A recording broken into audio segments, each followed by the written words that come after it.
தந்தை மகன் தூய ஆவியின் பெயராலே ஆமென். இன்று பொது காலம் 32ஆம் வாரம் சனிக்கிழமை 2ஆம் ஆண்டிற்குரிய வாசகங்களை பார்க்க இருக்கிறோம். இன்று தீபாவளி திருநாளும் கொண்டாடப்படுகிறது. நாம் அதை தீப ஒளி திருநாள் என்றும் கொண்டாடலாம். ஒளியான இயேசு என்ற முறையில் இயேசுவை கொண்டாடும் நாளாகவும் இன்று நாம் கொண்டாடலாம். அதில் தவறில்லை. இருந்தாலும் ஒரு வேளாங்கண்ணியில் மைய கருத்தாக இடைவிடாத இறை வேண்டல் என்ற மைய கருத்தில் மறைவுரை கொடுக்கப்பட்டது. இன்று திருப்பலி நிறைவேற்றியவர் வேளாங்கண்ணியின் பங்கு தந்தை சூசை மாணிக்கம் அவர்கள். இந்த இடைவிடாத இறை வேண்டல் என்ற தலைப்பை பார்த்ததும் என்ன நினைத்தேன் என்றால், நிச்சயமாக இந்த துதி ஜபத்தை மைய கருத்தாக வைத்துதான் மறை உரை கொடுக்க போகிறார் என்று நினைத்தேன். ஆனால் எனக்கு அங்கே ஆச்சரியம் காத்திருந்தது. என்ன அது? நமக்கெல்லாம் எந்த ஆச்சரியம் காத்திருந்தது என்று சொல்லலாம். என்ன அது என்றால், அவர் துதி ஜபத்தை சொல்லவில்லை. மாறாக எப்படி மறைவுரை கொடுத்தார்கள் என்றால், பாதி வளமை நற்செய்தியும் பாதி சிலுவை நற்செய்தியும் மையமாக வைத்து கொடுத்து விட்டார். என்ன காரணமோ தெரியவில்லை.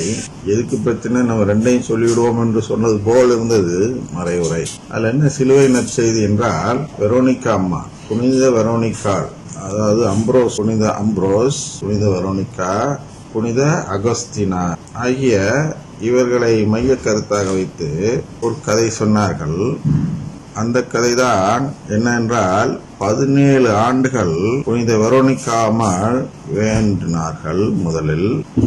அடுத்தது 17 ஆண்டுகள் மீண்டும் வேண்டி அகஸ்தினாரை மனம் திரும்ப செய்தார்கள் என்றெல்லாம் இன்று ஒரு மறைவுரை இந்த பிற்பாதி இந்த இவர்கள் புனிதர்கள் குறித்து பேசிய மறைவுரை சிலுவை நற்செய்தியை காட்டியது. அது எப்படி என்று விளக்கம் சொல்லும்போது உங்களுக்கே புரியும். மற்ற விஷயங்களுக்கு வேண்டிக் கொண்டே இருந்தால் கிடைக்கும் என்று போதித்தார்கள். அது கிடைக்கும் தான், கேட்காவிட்டாலும் கிடைக்கும் என்று இயேசு சொல்கிறார். பரலோகத்தில் இருக்கிற எங்கள் பிதாவை ஜெபம் சொல்லி தரும் பொழுது, நீங்கள் போல் கண்டதையும் நீங்க கேட்டுக்கிட்டே இருக்காங்க. நீங்க கேட்கறதுக்கு முன்னாடியே கடவுளுக்கு அது தெரியும். அதனால் நீங்கள் ஜெபிக்கும் பொழுது இப்படி ஜெபியுங்கள் என்று சொல்லி, பரலோகத்தில் இருக்கிற எங்கள் தந்தையே என்ற ஜெபத்தில் விண்ணுலகில் இருக்கின்ற எங்கள் தந்தையே, உமது பெயர் போற்ற பெருக, உமது ராஜ்யம், உன்னுடைய ஆட்சி, உன்னுடைய குடும்பம் அது வருக அப்படிலாம் சொல்லித்தரார் அல்லவா? அப்ப இந்த ஜெபத்துக்கும் அந்த ஜெபத்துக்கும் என்ன வித்தியாசம்? அவர் ஏன் அந்த ஜெபம் சொல்ல வேண்டாம்? நீ உனக்கு என்ன தேவைங்கிறது உனக்கு நீ கேட்கறதுக்கு முன்னாடியே உன்னுடைய கடவுளுக்கு தெரியும். அதனால அதெல்லாம் வெட்டியா கேட்காத, ஆனா இப்படி சொல் என்று பரலோகத்தில் இருக்கிற எங்கள் பிதாவே சொல்லிக் கொடுக்கிறார். சொல்லி முடித்ததும் அடுத்ததையும் சொல்கிறார். என்ன சொல்கிறார்? யாராவது மீனை கேட்டா பாம்பு கொடுப்பாங்களா உங்க பிள்ளைங்கள அப்படின்னு கேட்கிறார். அப்ப எந்த தலைமுறைக்கு வெறும் வளமை நற்செய்தியை நம்பி வாழக்கூடிய தலைமுறை அப்படின்னா என்ன? வெறும் காசு பணம் ஆதாயத்தை எதிர்பார்க்கக்கூடிய தலைமுறையினரே தங்கள் பிள்ளைகளுக்கு எது நல்லது எது கெட்டது என்று பார்த்து நல்லதை செய்யக்கூடிய அளவிற்கு உங்களுக்கு அறிவு இருக்கும் பொழுது, விண்ணக தந்தை நீங்கள் என்னத்து கேட்டாலும் தூய ஆவியானவரை கொடுத்து உங்களை தன் பிள்ளைகளாக மாற்றதான் பார்ப்பார் என்று அதில் சொல்கிறார். அதற்கான விளக்கம் தான் இன்றைய ஓமை. அதுதான் பிரெட் கேட்கிற ஓமை. தொந்தரவு தாங்காமல் கொடுப்பார் என்று இருக்கக்கூடிய ஒரு ஓமை இருக்கிறது அல்லவா? அந்த ஓமை. எனவே இதில் மைய கருத்து என்பது, நற்செய்தி வாசகத்தின் மைய கருத்து என்பது, தாம் தேர்ந்து கொண்டவர்களுக்கு கடவுள் நீதி வழங்காமல் இருப்பாரா? மைய கருத்து என்று நல்லபடியாக எடுத்திருக்கிறார்கள். அதுபோன்று முதல் வாசகத்தின் மைய கருத்து என்பது, நீர் நம்பிக்கைக்கு உரியவர். இந்த தலைப்பை பார்ப்போம். பொதுவாக இடைவிடாத இறை வேண்டல் என்று சொன்னதும் நமக்கு எது ஞாபகத்துக்கு வரும்? அருங்கொடை இயக்கம். அருங்கொடை இயக்கத்துல சொல்லித்தர துதி ஜபம். இதுதான் இடைவிடாமல் நாம் கேட்டுக்கிட்டே இருக்கிறோம், அதனால அங்க குணமடைஞ்சுக்கிட்டு இருக்கிறார்கள் என்று போதிக்கிறார். நாம் இடைவிடாத இறை வேண்டல் எதற்கு செய்ய வேண்டும் என்றால், எது நமக்கு கிடைக்காதோ, எது மனிதனுக்கு கிடைக்க பெறுவது என்பது மிகவும் கடினமானதோ, சாத்தியக்கூறே இல்லாததோ, அதை நாம் தொடர்ந்து வேண்டினால் நமக்கு தருவேன் என்று ஆண்டவர் இயேசு சொல்கிறார். அது என்ன? அது அந்த கிடைக்கப்பெறாத 2 விஷயங்கள் இருக்கின்றன. முதல்ல இந்த உலகமே நம்பாத ஒரு விஷயம் எது என்றால், நாமெல்லாம் கடவுளுடைய பிள்ளைகளாக மாற முடியும் என்பதை இந்த உலகமே நம்புவதில்லை, ஒரு சில புனிதர்களை தவிர. கத்தோலிக்கர்கள் கோட்பாடு அளவில் இதை நம்புவோர் என்று பட்டியலிடப்பட்டிருந்தாலும், கத்தோலிக்கர்களில் ஏன் அவ்வளவு தூரம் போகிறீங்க, கத்தோலிக்க குருக்களில் மற்றும் கத்தோலிக்க ஆயர்களில் கூட இந்த நம்பிக்கை இல்லாதவர்கள் இருக்கிறார்கள். இவர்கள் அதை நம்புவதில்லை. அவர்கள் ஏதோ ஒரு மோட்சம் கிடைக்கும் என்று நம்புகிறார்கள். சமீபத்தில் இந்த குருத்துவ படிப்பு படித்துக் கொண்டு இருக்கக்கூடிய அருட்சகோதரர்களிடம் இந்த கருத்தை சொல்லும் பொழுது ஒரு 5-6 பேர் இருக்கிற இடத்துல மற்றவர்களெல்லாம் ஏற்றுக்கொண்டார்கள் இந்த கருத்தை. 2 நபர்களால் ஏற்றுக்கொள்ளவே முடியவில்லை. இல்ல, இந்த காலத்திலேருந்து மோச்சம்னு சொல்லிட்டு இருக்காங்க, நீங்க திடீர்னு வந்து இப்படி மாத்தி சொல்லலாம் கடவுளின் குடும்பம் என்றெல்லாம் என்று நாம் மாற்றி சொல்வதாக அவர்கள் நினைத்துக் கொள்கிறார்கள். 2000 ஆண்டுகளாக நம்முடைய திருச்சபை சொல்லிக் கொண்டிருப்பது கடவுளின் குடும்பம் தான். அதனால்தான் அன்னை மரியாளை கடவுளின் தாய் என்று அழைக்கிறோம். என்றால் இது ஒரு குடும்பம், அதனால் கடவுளுக்கு தாய் வேண்டும். அது சொன்ன பொழுது நீங்க எப்பதான் சொன்னோம்னு நினைக்கிறேன், அதுக்கு 2 பேரும் இன்டர்நெட்ல மோதுறேன். நீங்க வந்து கடவுள் தாயெல்லாம் கிடையாது, ஏதோ நீங்க மாத்தி சொல்றீங்க. இயேசுக்கு தாயின்னு சொல்லுங்க, ஏத்துக்கலாம். கடவுளுக்கு தாயின்னா சொன்னா நான் ஏத்துக்க முடியாது, கத்தோலிக்கன்னு சொல்லிட்டு வரேன். ஆனா இதுதான் எல்லோருடைய நிலைமையும்.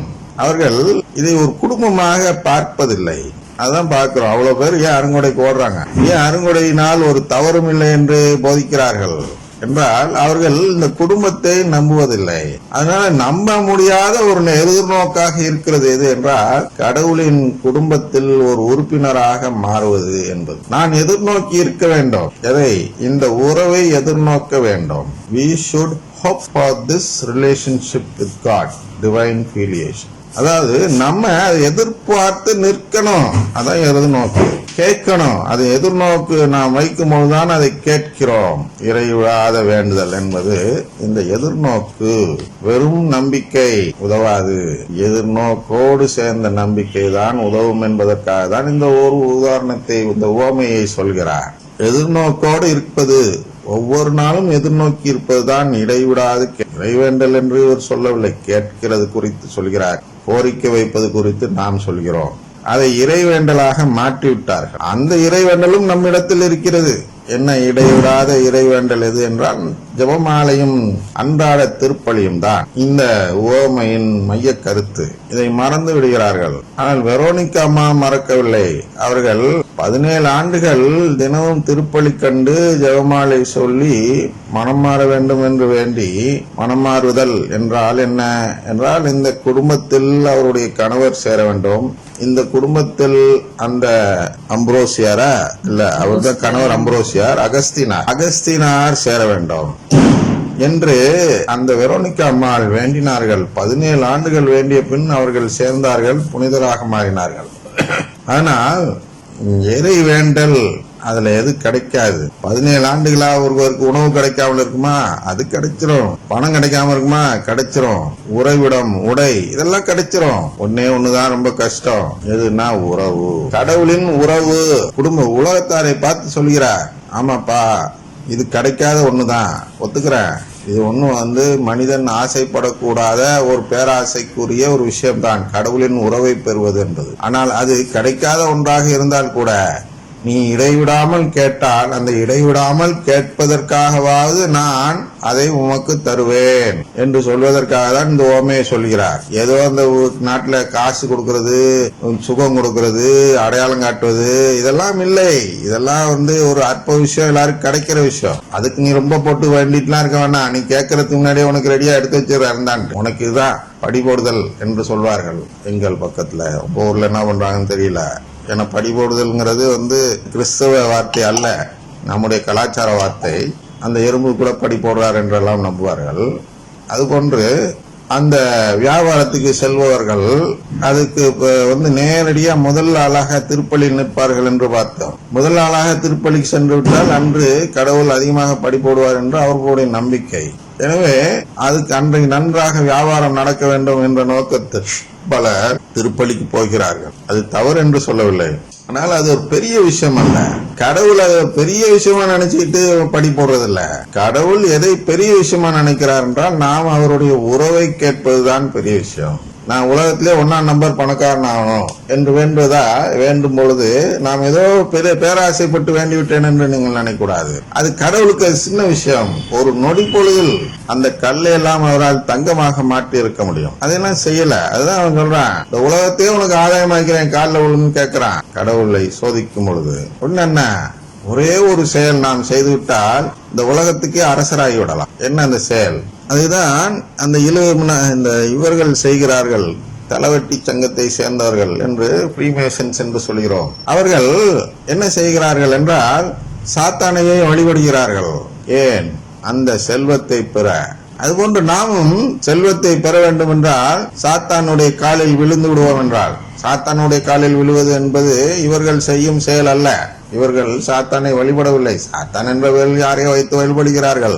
அது இல்லை சாத்தான். சாத்தான் என்பது யார் என்றால் கடவுளின் உறவு வேண்டாம் என்று சொல்லக்கூடியவன் தான் சாத்தான். அதனால் நான் இன்று எனக்கு கடவுளின் உறவு வேண்டாம் என்று சொல்வேன் என்றால் நான் இன்றே உலகத்தின் மிகப்பெரிய பணக்காரனாக மாறிவிடுவேன், பணக்காரர்களில் ஒருவனாக மாறிவிடுவேன் என்றெல்லாம் வைத்துக் கொள்ளலாம். இவர்கள் எல்லாம் கடவுளின் உறவை தேடாதவர்கள் தான் அந்த ஸ்தானத்தில் இருக்கிறார்கள். இப்படி தேடுகிறவர்கள் இருந்தால் அவர்களால் ஆக முடியாது. முதல் நம்ம 1ஆம் நம்பர் பணக்காரனா. ஏனென்றால் அவர்களுக்கு அந்த அளவு வருமானம் வந்தாலும் அதை எடுத்து மீண்டும் கடவுளின் குடும்பத்துக்கே செலவு செய்து விடுவார்கள். சேவாளியர்கள் என்று சொல்வார்கள். அவர்களுக்கு பட்டம் கொடுக்கிறார்கள் ஒவ்வொரு ஆண்டும். இப்படிப்பட்டவர்கள் தான் தாங்கள் ஒரு பெரும் செல்வந்தர் என்ற பெயரை எடுப்பதற்கு பதிலாக என்ன செய்கிறார்கள்? தங்களுக்கு இருக்கும் செல்வத்தை திருச்சபையோடு பகிர்ந்து கொள்வதா அந்த பெரும் செல்வந்தர் என்ற அந்த பட்டத்தை இழக்கிறார்கள். அதை சரி செய்யதான் சில கத்தோலிக்கர்கள் ஒன்று கூடி இந்த சேவாளியர் பட்டம் போன்ற பட்டங்களை வைத்திருக்கிறார்கள். திருச்சபைக்கு உதவுகின்றவர்கள்.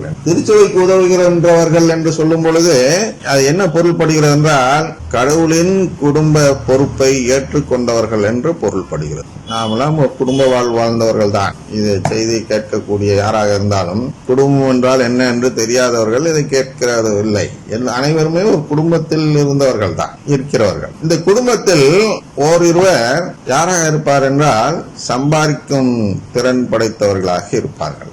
மற்றவர்கள்லாம் தருதல, சம்பாதிக்க தெரியாதவன், தண்டச்சோறு என்றெல்லாம் பெயர் எடுத்துக்கொண்டு அங்கே இருப்பார்கள். எனவே இந்த மற்றவர்கள் வருமானத்தை தேடாதவர்கள் என்ன செய்வார்கள் என்றால் இந்த வருமானத்தை தேடி தருபவர்களை பார்த்து மதிப்புடன் நடந்து கொள்வார்கள். இவர்கள்லாம் நமக்கு படி அளக்கிறார்கள், சோறு போடுறாங்க, அதனால் நாம் இவர்களுக்கு உரிய மரியாதையை தர வேண்டும் என்று மரியாதை கொடுத்து நடந்து கொள்வார்கள்.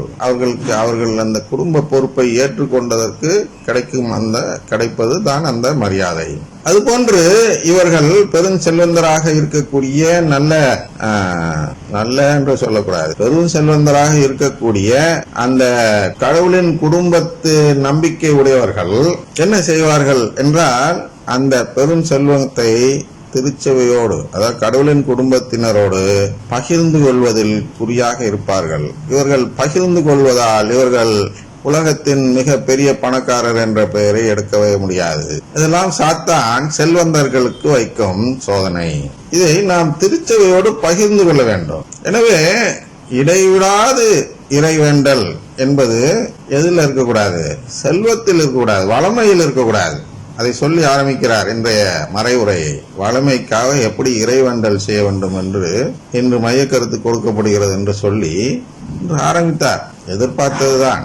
அது போன்று சொல்வார் என்றுதான், வளமையை மையமாக வைத்து சொல்வார் என்றுதான் எதிர்பார்த்தோம். ஆனால் உள்ளே மறைவுரையில் அவ்வளவாக அது இல்லை. அதனால் அவரை குறை சொல்ல முடியவில்லை.